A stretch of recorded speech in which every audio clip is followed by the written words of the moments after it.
अब हम बात करेंगे पॉलीक्लोनल एंटीबॉडीज़ के बारे में। It is a heterogeneous mixture of antibodies. ये जो पॉलीक्लोनल एंटीबॉडीज़ है, ये मिक्सचर है बहुत सारे एंटीबॉडीज़ का। They recognise different epitopes on the same antigen. एक ही एंटीजन पे वो बहुत सारे अलग-अलग एपिटोप्स आइडेंटिफाई कर सकते हैं। But this antibodies are derived from the multiple clones of B cell. हालाँकि ये जो पॉलीक्लोनल एंटीबॉडीज़ है, मल्टीपल क्लोन्स मतलब बी सेल के मल्टीपल क्लोन से ऑब्टेन किए गए हैं। बट इनका एक लिमिटेशन है कि polyclonal antibodies diagnosis and therapeutics में बहुत कम यूज़ किए जाते हैं।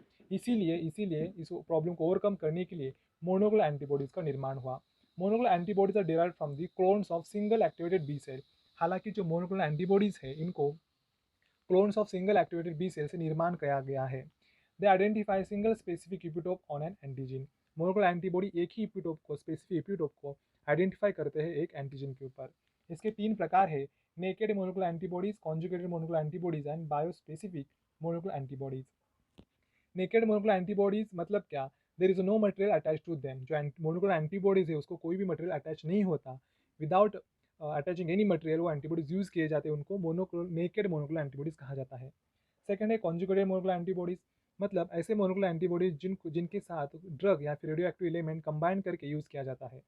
थर्ड है बायोस्पेसिफिक मोनोक्लोनल एंटीबॉडीज। मतलब यहाँ पे this antibodies are made from two different monoclonal antibodies and they can attach to two protein. जब हमारे बॉडी में कोई भी एंटीजन आता है तो हमारे बॉडी में पॉलीक्लोनल एंटीबॉडीज प्रोड्यूस होती है। लेकिन हालांकि इसके अगेंस्ट एक कॉन्सेप्ट है मोनोक्लोनल एंटीबॉडीज। मोनोक्लोनल एंटीबॉडीज ऐसे एंटीबॉडीज हैं जो मोनोस्पेसिफिक एंटीबॉडीज के नाम से जाने जाते हैं। और ये एंटीबॉडीज है, ये antibodies clone of single lymphocyte से सिंथेसिस किए जाते हैं। अब हम पढ़ेंगे इस वीडियो लेक्चर में about monoclonal antibodies and the technique by which monoclonal antibodies produce किए जाते हैं, दैट इज हाइब्रिडोमा टेक्नोलॉजी। तो चलिए दोस्तों पढ़ते हैं।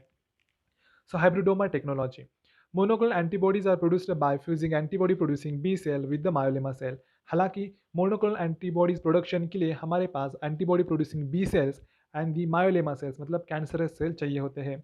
इस सेल में कैंसर सेल लाइन का यूज किया जाता है, इसीलिए इस सेल लाइन को हाइब्रिड सेल लाइन्स भी कहा जाता है। First time hybrid technology was invented by Cesar Milstein and George J F. Kohler in 1975। इस टेक्निक में मायोलेमा सेल्स मतलब कैंसर सेल्स यूज किए जाते हैं क्योंकि वो इमोर्टल सेल लाइन्स है, इसीलिए वो यूज़ किए जाते हैं।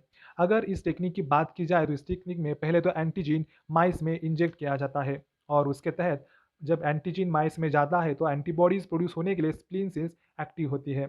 तो that spleen cells are removed from mice and myeloma cells are removed from the cancer patient. And यहाँ पे spleen cells and myeloma cells एक टेस्ट में लिए जाते हैं। हालांकि इनको बाद में हैट मीडिया में ट्रांसफर किया जाता है। हैट मीडिया मतलब हाइपोजेंटाइन अम्यूटरिन थाइमिडीन। हाइपोजेंटाइन का काम है it kills myeloma sales.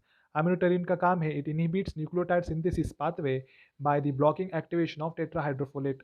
And thymidine का काम है it allows hybridoma cells to survive.